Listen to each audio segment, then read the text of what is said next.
The champagne flute shattered against the marble floor, and in that moment, everything changed. "You clumsy, worthless." The words hung in the air of Marcello's, the most exclusive restaurant in Manhattan, where reservations required connections most people would never have, where the wrong move could end more than just your evening. Sophie Mitchell stood frozen, champagne dripping from her trembling fingers, staring at the woman whose designer dress now bore an unfortunate splash of Dom Perignon. The woman's face had gone from surprised to furious in less than a heartbeat, and Sophie knew, she just knew, this was going to be bad. "I'm so sorry," Sophie whispered, her voice barely audible over the sudden hush that had fallen across the restaurant. "It was an accident. I tripped on my—" The slap came before she could finish. The crack of palm against cheek echoed through the dining room like a gunshot. Sophie's head snapped to the side, her auburn hair falling across her face as she stumbled backward. The sting bloomed across her cheekbone, hot and humiliating. Tears sprang to her eyes, not from the pain, though that was considerable, but from the sheer mortification of being struck in front of at least 50 people who'd paid thousands of dollars to dine here tonight. "Do you have any idea how much this dress costs?" the woman hissed. She was older, maybe 60, with the kind of hard beauty that came from excellent surgeons and expensive maintenance. Diamonds glittered at her throat and wrists, each one probably worth more than Sophie's entire year's salary as a literature teacher. "More than you'll make in 5 years. You pathetic little. That's enough." The voice came from behind Sophie, low and deadly calm. Sophie had been a waitress at Marcello's for exactly 3 weeks. She'd taken the weekend job to help pay for her mother's medical bills, the cancer treatments that insurance barely covered, the experimental options that might give her mother another year, maybe 2. She'd been so careful, so attentive, desperate not to lose this position that paid triple what any other restaurant offered, and now she'd just assaulted a customer with champagne and been slapped in front of everyone. "Excuse me?" The woman's eyes narrowed as she looked past Sophie. "Do you know who I am?" "I asked if that was enough, Mrs. Castellano." The voice was closer now, and Sophie felt a presence behind her, solid, commanding, radiating an authority that made the air itself seem heavier. I believe she apologized. Sophie turned slowly, afraid of what she'd see. The man standing there was probably in his late 30s, tall and broad-shouldered in a suit that made every other man in the room look like they'd shopped at a discount warehouse. His dark hair was pushed back from a face that was all hard angles and controlled intensity, the kind of face that belonged on ancient Roman coins, depicting emperors who'd conquered continents. But it was his eyes that stopped her breath. Gray, like winter storms over the Atlantic, and fixed on Mrs. Castellano with an expression that promised consequences. "Mr. Rossi." Mrs. Castellano's fury faltered, just slightly, just enough for Sophie to notice. "This girl ruined my—" "You struck her." His gaze flickered to Sophie, and for just a second something changed in those winter eyes, something that made her skin prickle with awareness. "In my restaurant, without provocation, beyond an accident." "Your restaurant?" Sophie heard herself say, then immediately wished she could take it back. Of course this was Vincent Rossi, the owner of Marcello's, the man whose name appeared in the society pages alongside words like mysterious and connected and occasionally dangerous. The man her supervisor had warned her about on her first day. If Mr. Rossi ever speaks to you, be respectful, be brief, and don't ask questions. His attention shifted fully to her, and Sophie felt pinned in place like a butterfly under glass. Up close, she could see the faint scar along his jawline, the expensive watch on his wrist, the way his presence seemed to bend reality around him. "Are you all right?" he asked, and the gentleness in his tone was somehow more unsettling than his earlier coldness. Sophie touched her burning cheek. "I'm fine. I should get back to— You're bleeding." He reached out, and Sophie flinched before she could stop herself. His hand paused in midair, then completed the movement with careful deliberation, his fingers tilting her chin to examine where Mrs. Castellano's ring had cut the delicate skin near her eye. His touch was surprisingly gentle, but the muscle ticking in his jaw suggested his mood was anything but. "It's nothing," Sophie managed. Her heart was racing, though she couldn't quite identify why. Fear, certainly. She was probably about to be fired. But there was something else. Something in the way Vincent Rossi was looking at her, like she was a puzzle he needed to solve, like she mattered. "Marco." He didn't raise his voice, but somehow the maitre d' appeared instantly at his elbow. "Please escort Mrs. Castellano out. She's no longer welcome at Marcello's." The woman's face went pale, then red. "You can't be serious. Do you know what my husband—" "I know exactly who your husband is, Sophia." Vincent's voice could have frozen nitrogen. "I know he's currently under investigation by 3 federal agencies. I know he's been skimming from the pension fund of his own company.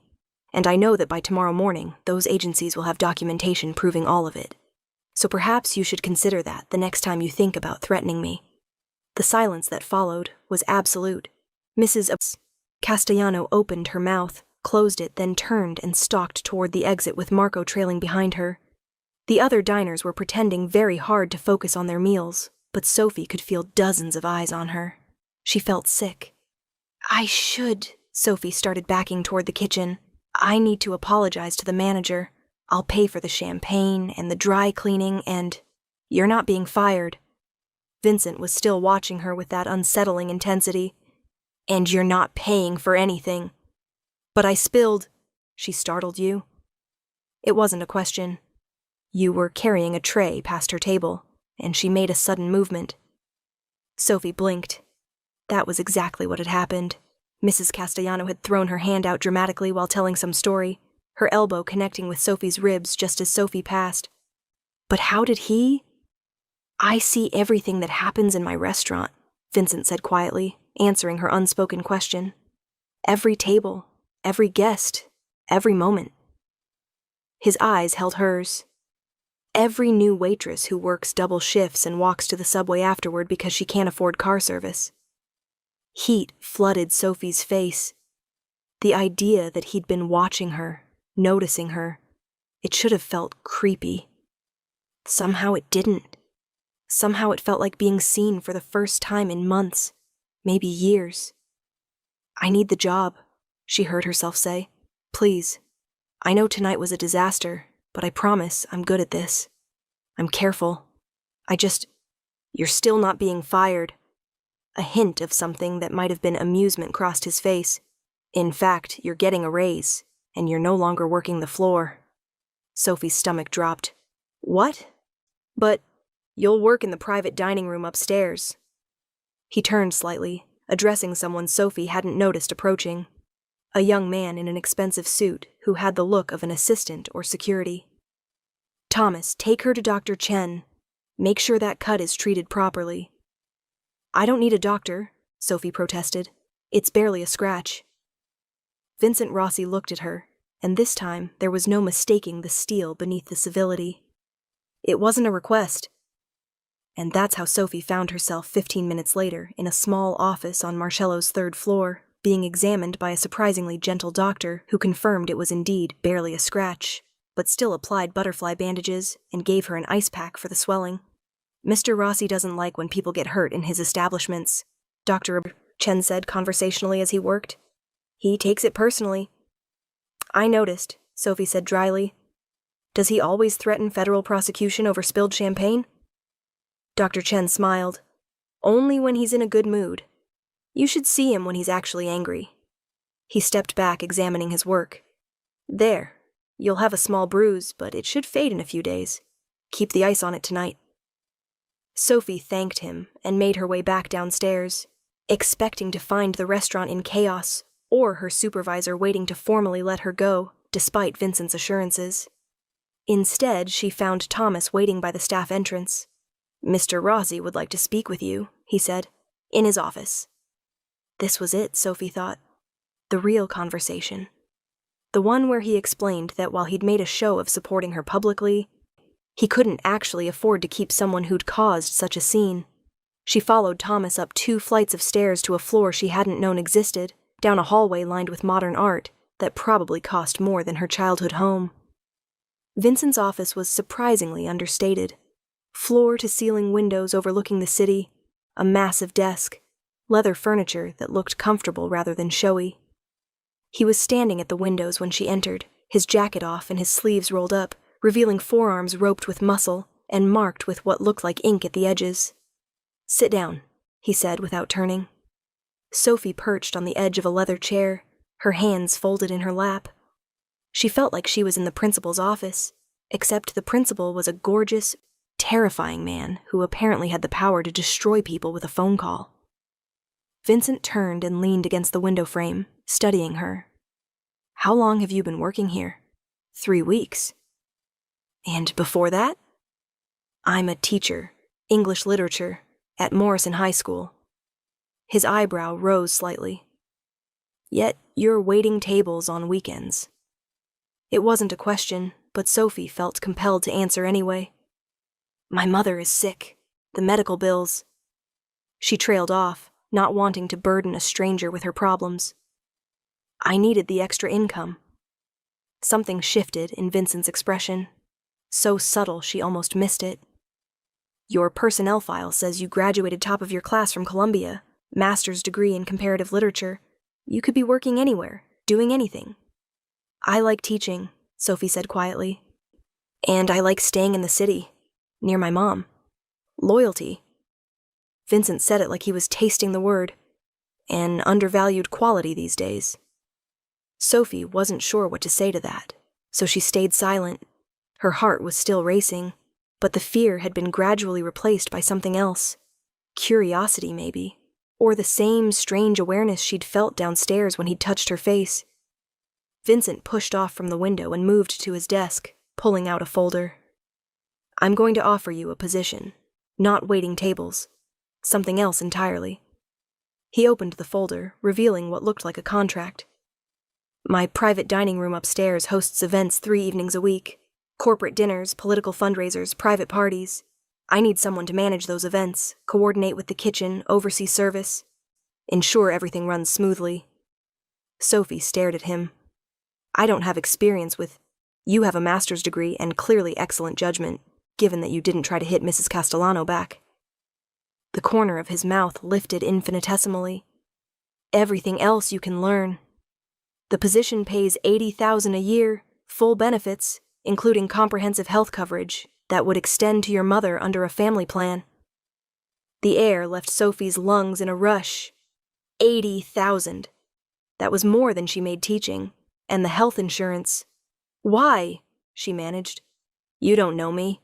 I spilled champagne on one of your customers and caused a scene. Why would you offer me this?" Vincent was quiet for a long moment, his gray eyes unreadable. "Because you were terrified, humiliated, and physically assaulted. And the first thing you did was apologize. Because you walked 2 miles to work tonight in the rain, because you couldn't afford a cab and still showed up 15 minutes early. Because you're drowning in medical debt and working yourself into exhaustion, and you still managed to smile at every customer like you were genuinely happy to be there." He paused. "And because when I asked if you were all right, you told the truth instead of what you thought I wanted to hear." Sophie's throat was tight. "You really were watching. I told you, I see everything that happens in my restaurant." His voice was softer now, almost gentle. "The question is whether you'll accept the position." She should say no. Every instinct screamed at her that Vincent Rossi was dangerous, that getting closer to him was a terrible idea, that men who could destroy lives with a phone call didn't offer generous jobs to struggling teachers without strings attached, but her mother's latest CT scan had shown new spots on her lungs. The experimental treatment her oncologist recommended cost $17,000 that insurance wouldn't cover. Sophie had been trying to figure out how to take out another loan, how many more shifts she could pick up, whether she could sell her car. "Yes," Sophie heard herself say. "I accept." Vincent smiled then, a real smile that transformed his face from intimidating to devastating. "Good. You start Monday. Thomas will send you the details and paperwork." Sophie stood, feeling dazed. "Thank you. I can't tell you what this means." "You just did." Vincent came around the desk, standing close enough that she had to tilt her head back to meet his eyes. One more thing, Sophie. The sound of her name in his voice did something strange to her nervous system. Yes? If anyone ever touches you like that again, in my restaurant or anywhere else, you tell me immediately. Understood? There was something in his tone, some quality of protective possession that should have alarmed her.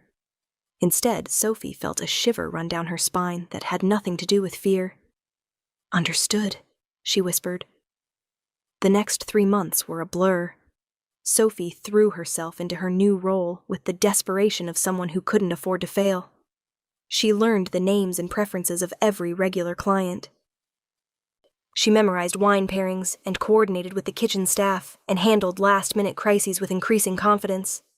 The private dining room became her domain, and she was good at it, better than she'd expected. Vincent was around more than she'd anticipated. Not interfering exactly, but present. He'd appear during events to check on things, his imposing presence somehow making everything run smoother. He asked her opinion on menu changes and listened when she suggested improvements. He noticed when she was tired and sent her home early.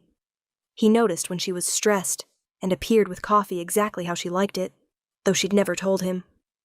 He noticed everything, and Sophie found herself noticing him in return, the way he commanded respect without raising his voice, how his staff were clearly devoted to him, not through fear, but genuine loyalty.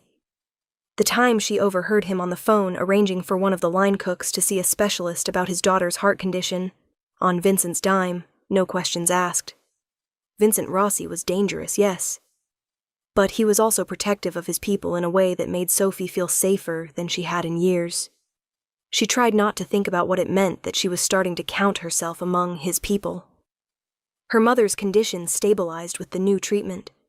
The crushing anxiety Sophie had been living with for months began to ease.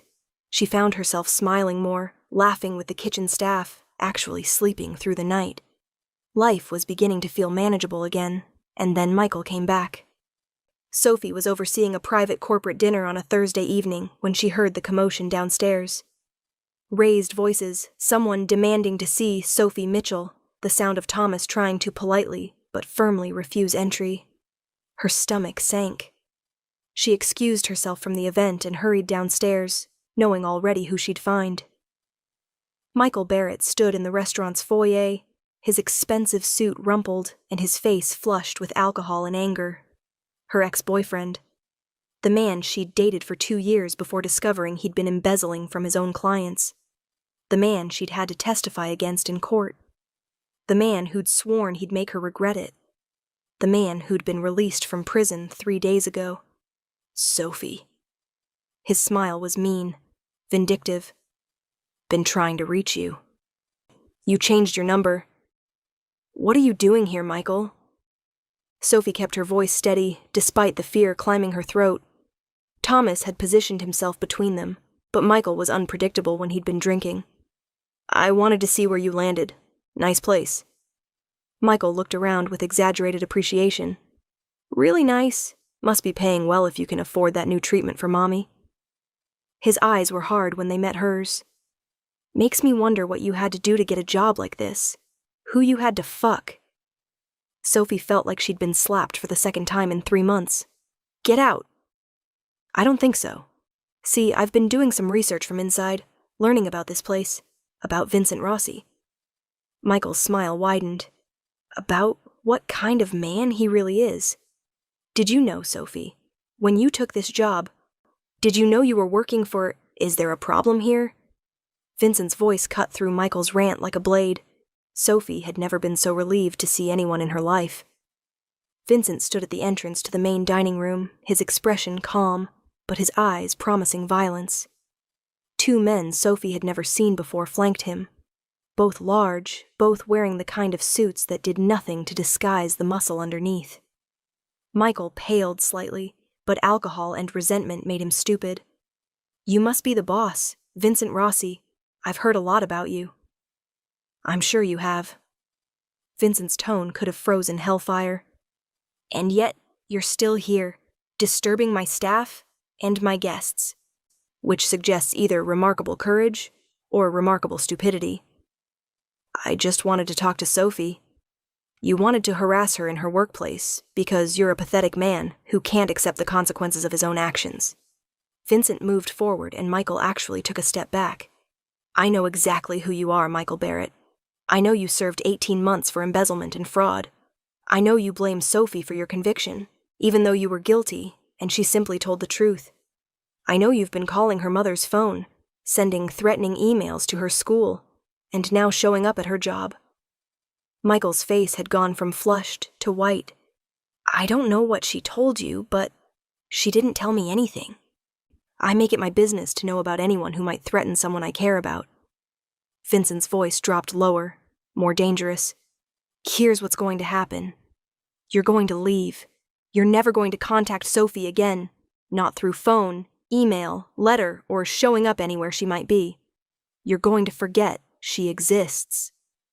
Or what? Michael tried to sound defiant, but his voice shook. Vincent smiled, and it was the most terrifying expression Sophie had ever seen. Or I'll show you exactly why you should have stayed afraid of me. And trust me, Michael, federal prison will seem like summer camp compared to what I can arrange. The men flanking Vincent moved slightly, a subtle shift that spoke volumes. Michael looked between them, swallowed hard, and seemed to finally grasp the situation he'd walked into. This isn't over, he said, but it sounded hollow. Yes, Vincent said softly. It is. Sophie watched Michael leave, escorted out by Vincent's men and Thomas. She was shaking, she realized, trembling like a leaf in a storm. The fear she'd been holding at bay since seeing Michael in the foyer crashed over her all at once. Sophie. Vincent was suddenly there, his hands on her shoulders, steadying her. Breathe. He's gone. He knows where I work, Sophie managed. He's not going to do anything. Vincent's hands moved to cup her face, forcing her to meet his eyes. I promise you, he will never bother you again. You don't know that. He's vindictive. He blamed me for everything, and now... Sophie. Vincent's voice was firm. Look at me. Do you trust me? It was a dangerous question. The kind of question that had weight and consequences. But Sophie found herself nodding anyway, because somehow, impossibly, she did trust him. This man she'd known for 3 months. This man who saw everything and fixed problems with quiet ruthlessness. This man who was looking at her like she was precious. Then believe me when I tell you he won't be a problem anymore. Sophie wanted to ask what that meant, wanted to know what Vincent planned to do. But part of her recognized that she was better off not knowing. That Vincent Rossi operated in a world with different rules, and the less she understood about those rules, the safer she was. Okay, she whispered. Vincent's thumb brushed across her cheekbone, following the faint line where Mrs. Castellanos' ring had cut her months ago. The bruise had long since faded, but his touch lingered as if he could still see it. Go home, he said quietly. Thomas will drive you. Take tomorrow off. I have an event tomorrow night. I'll handle it. His hands dropped from her face, but he stayed close. You've been working too hard anyway. Rest. Sophie knew she should argue, should insist she was fine, should maintain some professional boundary. But the adrenaline was draining from her system, leaving her exhausted and shaky. All right. Thomas appeared with her coat, and Sophie let herself be escorted to a black car that was definitely not a taxi. As they pulled away from Marcello's, she looked back to see Vincent standing in the doorway, watching her leave with an expression she couldn't quite read. The next morning, Sophie woke to missed calls from her mother and a voicemail that made her sit bolt upright in bed. Sophie, honey, you're not going to believe this. The hospital called. Some kind of charitable foundation has agreed to cover all of my treatment costs, the experimental therapy, everything. They said I was selected as a recipient based on financial need and medical circumstances. Isn't that amazing? They said the foundation prefers to remain anonymous, but apparently they cover all costs indefinitely as long as treatment is ongoing. I'm crying, Sophie. I didn't want to burden you with how worried I've been, but this is a miracle. Sophie sat frozen, her phone clutched in her hand. A charitable foundation, anonymous, covering everything. She knew exactly where that miracle had come from. She called the hospital herself, confirmed the details, learned that yes, the foundation was legitimate, no, they couldn't disclose the donor, and yes, this covered everything including medications, hospital stays, and experimental treatments not approved by insurance. Then she called Thomas and asked him to take her to Marcello's. "Miss Mitchell, Mr. Rossi said you were to take the day. I need to see him, Thomas, please." Vincent was in his office, working through paperwork when Sophie was shown in. He looked up, surprise flickering across his features before he could mask it. "Sophie, you should be resting. You paid for my mother's treatment." It came out as an accusation, though she hadn't meant it that way. Vincent set down his pen. "I don't know what you—" "Don't." Sophie moved closer to his desk, emotion making her voice shake. "Don't lie to me. Anonymous charitable foundation, covering all costs indefinitely? That was you." For a long moment, Vincent just looked at her. Then he sighed and leaned back in his chair. "Yes." "Why?" The question burst from her. "Vincent, that's hundreds of thousands of dollars. Maybe more. You can't just—" "I can. I did." He stood, coming around the desk. "Your mother is sick, Sophie. You were working yourself to exhaustion trying to save her. I had the means to help, so I did." "But why?" Sophie heard the tears in her voice and hated them. "I'm nobody. I work for you. It's too much. I can never repay you." Vincent stopped in front of her, close enough that she could see the flecks of blue in his gray eyes. "I don't want you to repay me." "Then what do you want?" The question hung between them, heavy with implications. Vincent reached up, tucking a strand of hair behind her ear in a gesture so tender it made Sophie's breath catch. "I want you to stop carrying the weight of the world on your shoulders," he said quietly. "I want you to sleep without nightmares about medical bills. I want you to work because you enjoy it, not because you're desperate. I want—" He paused, something vulnerable flickering across his face. "I want you to be happy." "Why do you care?" Sophie whispered. You're not just anything." Vincent's hand lingered near her face, not quite touching, but close enough that she could feel the warmth. "You're brave and loyal, and so damn stubborn about accepting help. You make my restaurant better just by being in it. You make everything better." His voice dropped lower. "And I care about you, Sophie, more than I should. More than is probably wise." Sophie's heart was pounding so hard she was sure he could hear it. "Vincent." "You don't have to say anything," he said quickly. "I know this complicates things. I'm your employer. There's a power dynamic. I just needed you to understand that helping your mother wasn't charity. It was—" He seemed to struggle for words. "It was me taking care of someone I care about. That's all." Sophie had spent 3 months watching this man, learning his tells, understanding the layers beneath his controlled surface. She'd seen him command rooms full of powerful people and comfort nervous junior staff with equal ease. She'd noticed how he looked at her when he thought she wasn't paying attention, how he found excuses to be wherever she was, how his whole demeanor softened when she walked into a room. She'd been telling herself it was all professional interest, that her own growing feelings were one-sided, dangerous, a recipe for disaster.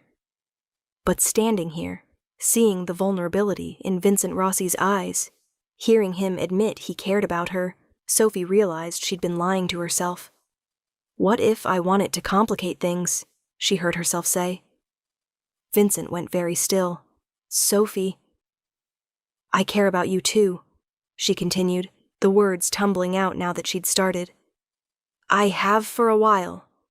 I kept telling myself it was gratitude, or that I was reading too much into how you treated me. But Vincent, when Michael showed up last night, you were the only person I wanted to see. The only person I knew would make it okay. And when I found out about my mom's treatment, my first thought wasn't relief. It was that you'd done something impossibly generous and I wanted to—" She broke off, not quite brave enough to finish. "Wanted to what?" Vincent's voice had gone rough. Sophie met his eyes. "I wanted to kiss you." The air between them felt electric. Vincent's hand finally made contact, cupping her jaw with a gentleness that seemed at odds with his dangerous reputation. "That is a terrible idea," he said, but he was already leaning closer. "Probably," Sophie agreed, her pulse racing. "I'm not a good man, Sophie. The things I've done. I don't care." And she realized it was true. Whatever Vincent Rossi had done in his past, whoever he was in the world beyond Marcello's, none of it mattered as much as how he treated her, how he protected his people, how he'd literally paid hundreds of thousands of dollars to ease her burden without expecting anything in return. "You should," Vincent said, but his thumb was brushing across her lower lip now, and his eyes had gone dark with want. "Then make me," Sophie whispered. Vincent's control snapped. He kissed her like she was oxygen, and he'd been drowning. One hand tangled in her hair while the other pulled her close. Sophie melted into him, her fingers gripping his shirt, kissing him back with all the pent-up longing of 3 months' worth of denial. When they finally broke apart, both breathing hard, Vincent pressed his forehead to hers. "This changes everything," he said. "I know. I can't be your employer anymore. Not if we're going to—" He seemed to struggle with how to phrase it. "Be together?" Sophie supplied. "Yes." He pulled back enough to see her face. "Which means you need to decide. The job or this. I won't put you in a position where there's that kind of imbalance." Sophie had spent so long being practical, making safe choices, doing the responsible thing. And where had it gotten her? Exhausted, broke, and alone. Vincent was offering her something different. Dangerous, maybe, but also real. Honest. The kind of intense connection she'd only read about in books. "I want this," she said firmly. "I'll find another job. It's not—" "You'll keep the job," Vincent interrupted. "But not working for me directly. I'll restructure things so you're managing the private events division as an independent contractor. You'll have autonomy, your own budget, and you'll report to the board, rather than to me. That keeps it professional while giving us space to—" He smiled slightly. "Figure out whatever this is." Relief and happiness, and something deeper flooded through Sophie. "You've already thought this through." "I've thought about nothing but you for 3 months, Vincent admitted. "I was trying to be honorable, professional, give you space to settle into your new life without pressure. But then Michael showed up, and I wanted to tear him apart for frightening you. And when I heard you on the phone with your mother this morning, heard how happy she sounded—" He broke off, emotion flickering across his face. "I couldn't pretend anymore that this was just professional interest." Sophie kissed him again, softer this time, savoring it. "So what now?" "Now," Vincent said, "I take you to dinner. A real date. Somewhere that's not Marcello's. You know people will talk," Sophie pointed out. "About us." "Let them." Vincent's smile turned wolfish. "I've never particularly cared what people think. And, Sophie—" He pulled her close again, his voice dropping to that low, dangerous register that made her spine tingle. "I want everyone to know you're mine." The possessiveness should have bothered her. Instead, Sophie felt a thrill run through her entire body. "Yours? If you'll have me."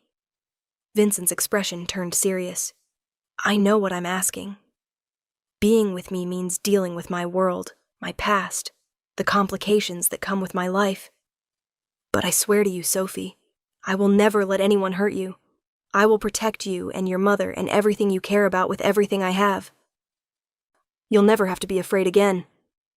Sophie thought about her mother's diagnosis, about losing her job, about Michael's threats.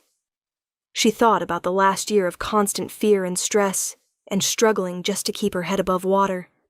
She thought about how Vincent Rossi had walked into her life during her worst moment and proceeded to systematically fix every problem she had. Not because he wanted something from her, but because he could. Because he cared. "Yes," Sophie said simply. "I'll have you." Vincent kissed her again, and this time it felt like a promise. Like the beginning of something that would change both their lives irrevocably. From that point, everything shifted.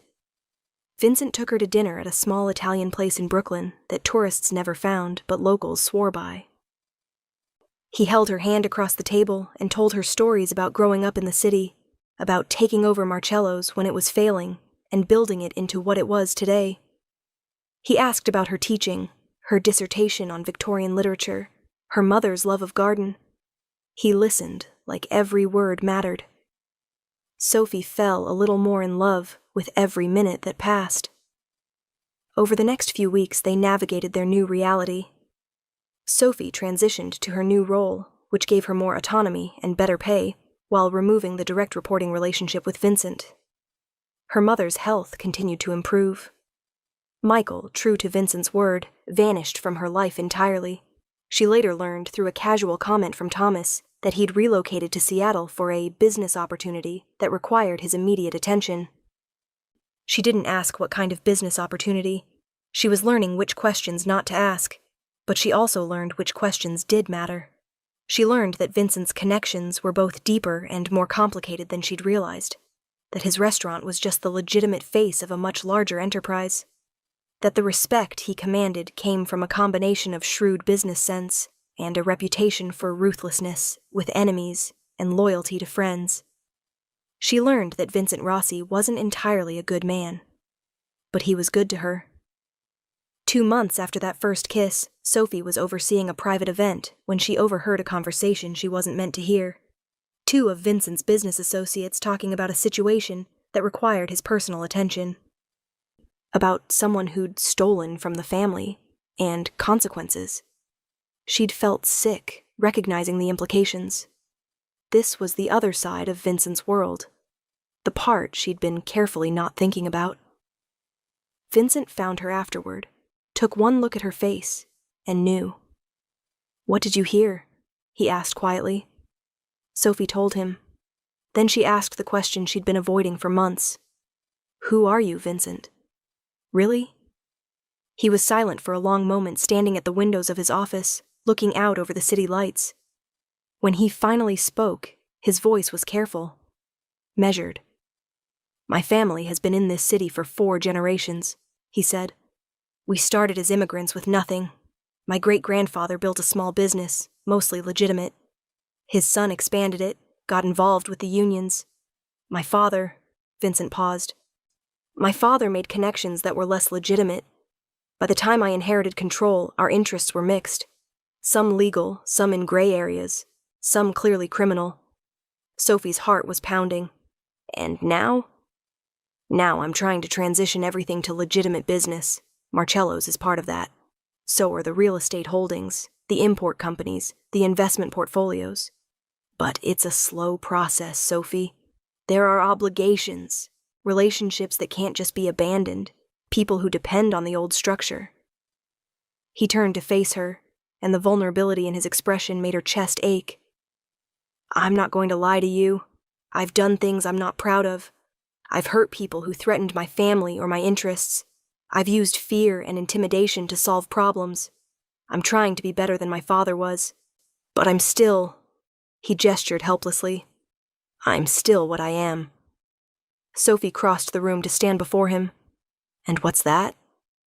"Dangerous," Vincent said flatly. "Morally compromised. Someone you should probably run from." Sophie took his hands, feeling the calluses on his palms, the strength in his grip. She thought about everything he'd done for her, how he'd protected her from Mrs. Castellano and Michael, how he'd saved her mother without asking for anything in return, how he'd restructured his business just to make their relationship possible. "I asked who you are," she said quietly, "not what you've done. Those aren't the same thing." Vincent's eyes searched hers. "You really believe that?" "I believe you're someone trying to be better. Someone who protects the people he cares about. Someone who runs a business where employees are genuinely happy because you treat them with respect." Sophie moved closer. "I believe you're the man who notices when waitresses walk home in the rain and makes sure they get rides, who pays for cancer treatments without wanting credit, who looks at me like I'm the most important person in the world." "You are," Vincent said roughly. "Sophie, I know your world is complicated," Sophie interrupted. I know you've done things I wouldn't understand. But Vincent, I spent a year watching my mother slowly die, working 3 jobs, drowning in debt and fear and hopelessness. And then you appeared and made all of it better. Not because you wanted something from me, not to control me, but because you're someone who sees suffering and fixes it. She reached up to cup his face, feeling the slight stubble on his jaw. So yes, I know who you really are. And I'm choosing to stay anyway. Vincent pulled her into his arms, holding her so tightly she could barely breathe. I don't deserve you. Probably not, Sophie agreed, smiling against his chest. But you're stuck with me anyway. He laughed, the sound rough with emotion. Then he kissed her, and Sophie felt the last of her reservations melt away. Whatever Vincent's past held, whatever complications his world contained, they would face them together. 6 months later, Sophie stood in Marcello's private dining room, overseeing the setup for what she'd been told was an important corporate dinner. The client had been oddly specific about details, particular flowers, specific music, a menu carefully selected for someone who preferred simple elegance over fancy dishes. Sophie had coordinated it all perfectly, as always. The room looked beautiful, intimate lighting and carefully arranged tables. She was doing a final check when Vincent appeared in the doorway. Is everything ready? He asked. Perfect, Sophie confirmed. Your client should be very happy. Though I have to say, this seems more like a romantic dinner than a corporate event. That's because it is. Vincent moved into the room, and Sophie noticed he was wearing a tuxedo. Not just his usual expensive suit, but full formal wear. He looked devastating. I don't understand, Sophie said slowly. You told me. I lied. Vincent smiled. That small quirk of his lips that she'd learned meant he was pleased with himself. There is no corporate dinner. There's just you and me. Sophie looked around the room again, seeing it with new eyes. The flowers were peonies, her favorites. The music was the playlist she liked to work to. The menu featured her mother's favorite meal. Vincent, what? I wanted to do this properly, he interrupted, moving to stand before her. In the place where we met, where everything changed. He took her hands, his grip warm and steady. Sophie, 6 months ago you spilled champagne on one of my customers and got slapped for it. Sophie laughed despite her confusion. Not my finest moment. It was mine, Vincent said seriously. Because I looked at you, really looked at you, and saw someone brave and stubborn, and so beautiful. It made my chest hurt. I saw someone who was drowning, but still trying to smile. Someone who needed help but was too proud to ask for it. His thumbs brushed across her knuckles. I told myself I was just helping an employee, just being a good boss. But Sophie, I was falling in love with you from that first moment. When you apologized to Mrs. Castellano, even though you were bleeding. When you asked if you were being fired instead of demanding that woman be arrested. When you looked at me with those eyes, and I knew you were going to change everything. Sophie's heart was pounding now. Vincent, let me finish. He smiled, and there was something nervous in it. Vincent Rossi, who commanded rooms full of powerful men without blinking, was nervous. These past months with you have been the best of my life. You make me want to be better. You make me believe I can be better. You walked into my world without flinching and claimed a place in it like you belonged there all along. He released one of her hands, reaching into his pocket. When he withdrew it, he was holding a small velvet box. Sophie's breath stopped.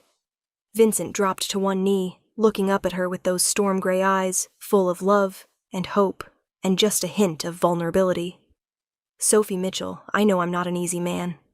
I know my world is complicated and dangerous and sometimes ugly.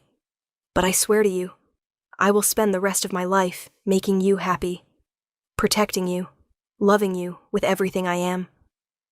He opened the box, revealing a ring that made Sophie's eyes sting with tears. A simple platinum band with a single perfect diamond, elegant and understated, and absolutely perfect. Will you marry me? Sophie was crying now, happy tears streaming down her face.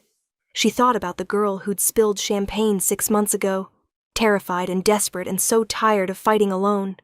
She thought about how far she'd come, how much had changed, how Vincent had given her not just money or a job, but something infinitely more precious, a partner, someone who saw her completely and loved her anyway.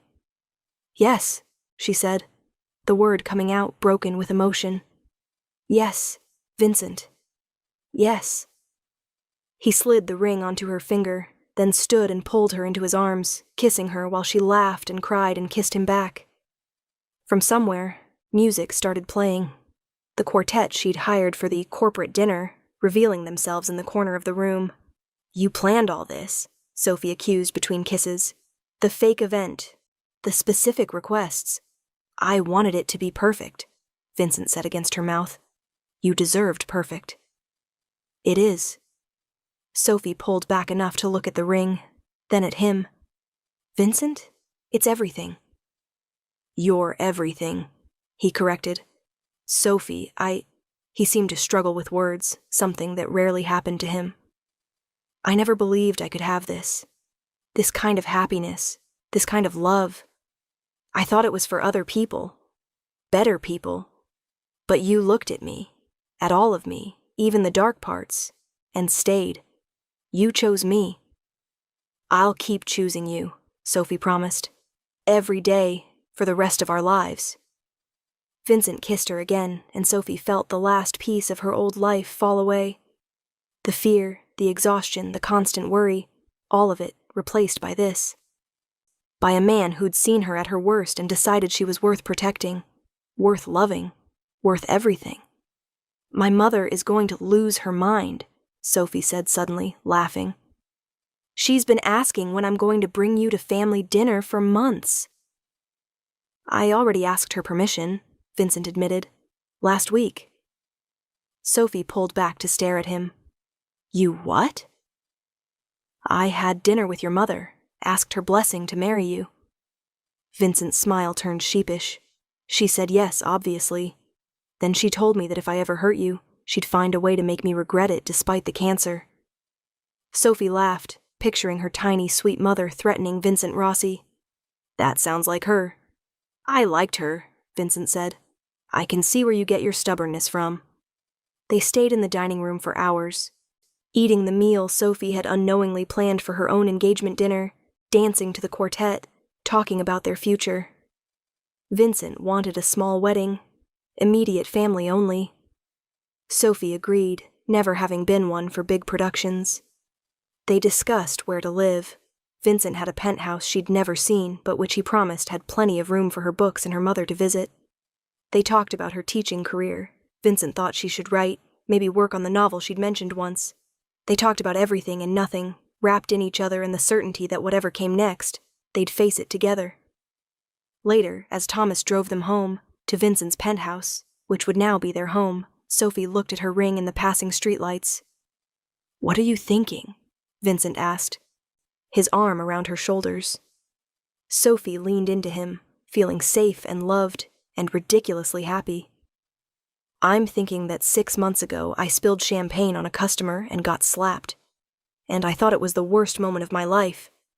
And now? Now I know it was the best," Sophie said simply. "Because it brought you to me." Vincent kissed the top of her head. "I was already watching you, Sophie, already interested. The champagne just gave me an excuse to intervene." Sophie smiled, thinking about how many times Vincent had been there at exactly the right moment.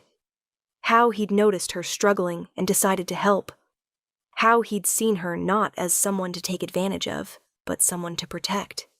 "My hero," she teased. "Your husband," Vincent corrected. "Soon." Sophie turned to kiss him properly, not caring that Thomas was in the front seat. "My husband," she agreed. "I like the sound of that." Vincent pulled her closer, and Sophie felt his smile against her lips. "So do I. So do I." The city lights streamed past the windows as they headed toward their future, complicated and uncertain and absolutely perfect. Sophie Mitchell had spent a year drowning in fear and debt and loneliness. But she'd surfaced in the arms of a man who would move mountains to keep her safe, who'd seen her at her lowest and decided she was worth everything. And as Vincent's arms tightened around her and she felt the weight of her engagement ring on her finger, Sophie knew with absolute certainty that she'd made the right choice. Sometimes the worst moments led to the best ones. Sometimes getting slapped in a restaurant led to falling in love with a dangerous man with a good heart. Sometimes the scary path was the one that led to happiness. And sometimes, just sometimes, the ruthless mafia boss asking, "Who the fuck hit my wife?" was exactly the hero you needed, even if you didn't know it yet.